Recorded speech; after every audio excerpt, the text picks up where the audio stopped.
You're listening to Inspire Change, a broadcast that strives to educate, motivate, and empower men to challenge traditions of masculinity. To guide us through the intricacies and intersections of emotions, relationships, and male identity is renowned psychologist, author, and speaker Gunter. This is Inspire Change. Before I begin the actual podcast, I would like to respectfully acknowledge the Gadigal people of the Eora Nation, who are the traditional custodians of the land on which I work. I would also like to pay my respects to their elders past and present.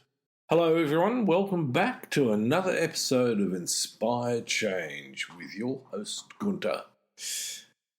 I want to talk about something that's particularly important in many realms of our lives, but often it's not acknowledged. And that is the impact of patriarchy on sex. Yep, you heard me right. How does patriarchy impact on sex and all things sexual in our culture? It's actually not as simple as you might think. So, as a psychologist, I believe it's important to understand how the idea of patriarchy has influenced our thoughts and experiences around sexuality. So, in this particular episode, as the front runner for a number of other episodes on men, age, dating, relationships, and all things sex, I want to take a bit of a deep dive into this. So, what's the problem? Well, with something that could be as simple as sex and sexuality, we've made it obviously in our culture a lot more complicated, in my view, than it needs to be. And so I want to start by discussing the ways with which we can work towards breaking down patriarchal norms. So here goes.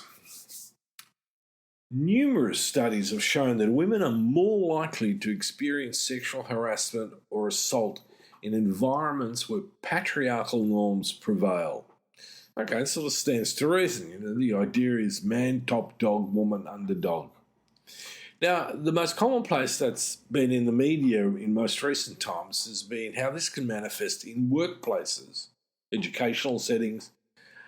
But more importantly, I think we need to think about how this may manifest in intimate relationships. We're talking about a place where women may feel silenced, unable to speak about their discomfort, or set their boundaries due to these cultural expectations imposed on them by the sort of patriarchal ideology that's prevalent in our society. Now, another significant impact of patriarchy on sex is how it's created a narrow definition of masculinity and femininity. Now, most of us have talked about that to some degree. We talk about how men are often confined to social expectations of being sexually promiscuous and aggressive, while women, on the other hand, are constrained to being sexually passive and modest. If I take it to another level, man the predator, woman the prey. Now, many of you might argue that this is a bit, overstated. I'm making an emotional or a very emotive issue out of something that's pretty straightforward and biologically and genetically determined.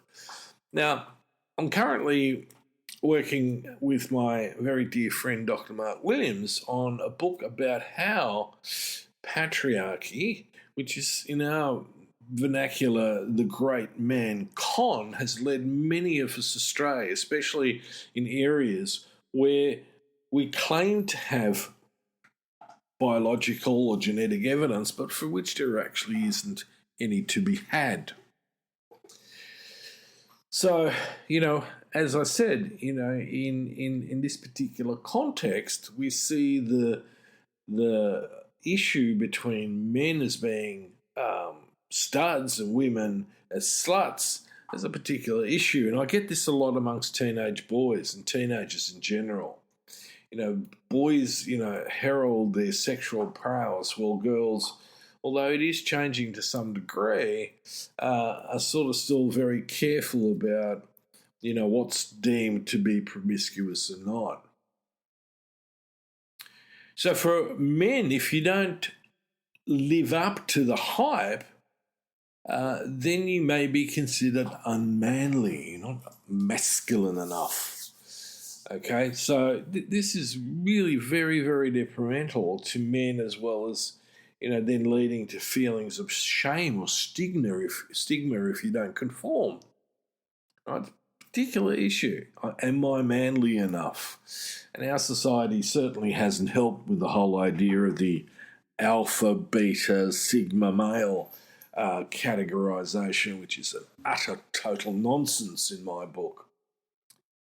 So let me take it a step further. I want you to consider this scenario.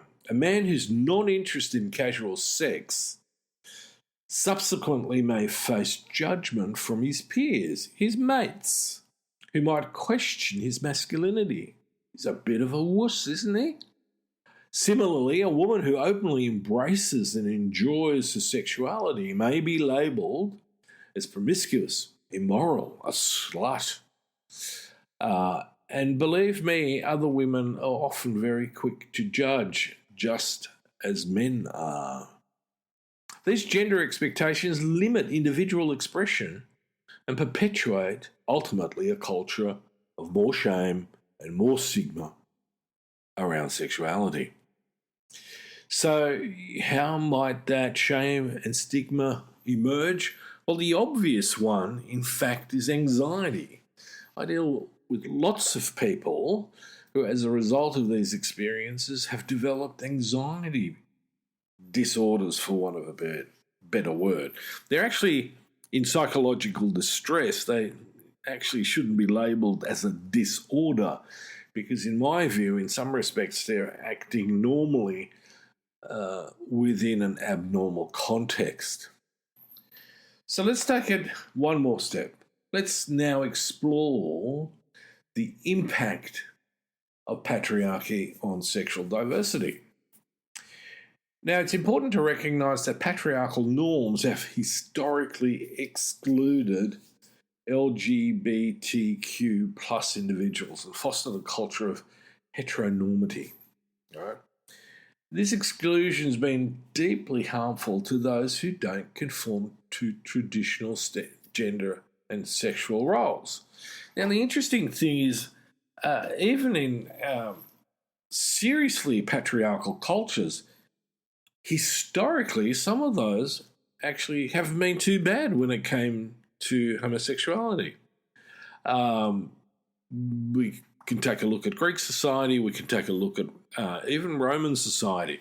There were some stigmas around. Obviously, I'm not a historian, so, I'm not necessarily totally, and I don't have the time to totally get into the research on this, but there wasn't necessarily the same attitude and prevailing stigmatization that emerges in the Judeo-Christian arena, and including the Islamic culture.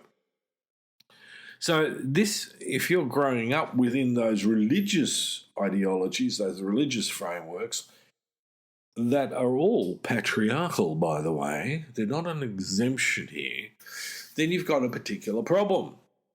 In some societies, such as ISIS, anyone who is deemed homosexual is likely to lose their life.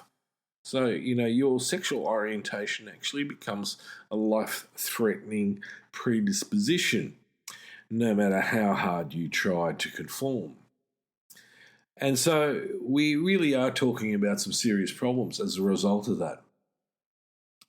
So the thing that I want to bring to the fore is that if we really want to have open discourse about patriarchy and its impact on sexuality and relationships, then we need to really bring this into focus in a much broader way and then begin to narrow it down.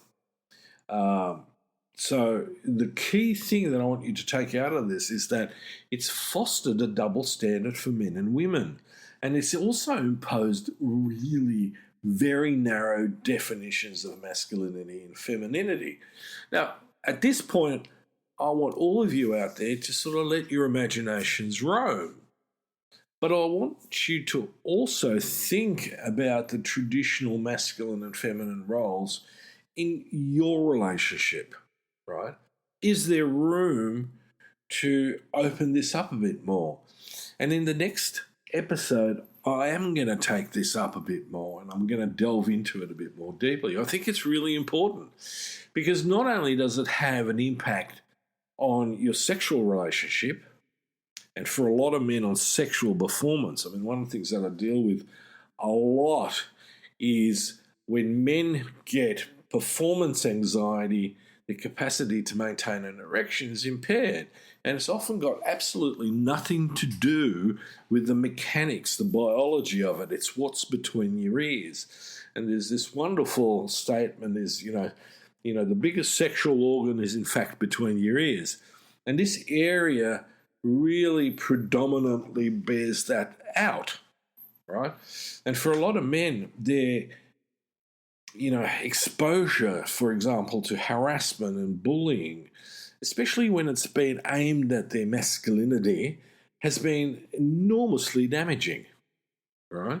And so, in a sense, you need to really work that through. In many respects, I think at this point, talking to your mates or getting support from your mates is insufficient. I think that if you are experiencing, performance issues sexually, whether that's premature ejaculation or whether it is maintaining an erection, seek professional help with someone who's trained in this particular area. Work with them to work through this. And a large part when I work with men on this issue is it has a lot to do with their level of self-esteem, their level of self-worth, their level of self-confidence. And so you can imagine if you've been harassed and bullied about your masculinity, and then it comes to trying to be the stud, whatever that means in your head, and you're not actually measuring up to scratch, which is usually some ambiguous benchmark, things get a little difficult and disappointing for you. Now, luckily, a lot of the guys that I've worked with who've had that experience actually found that their partner was in fact very understanding and very caring and were happy to work with them.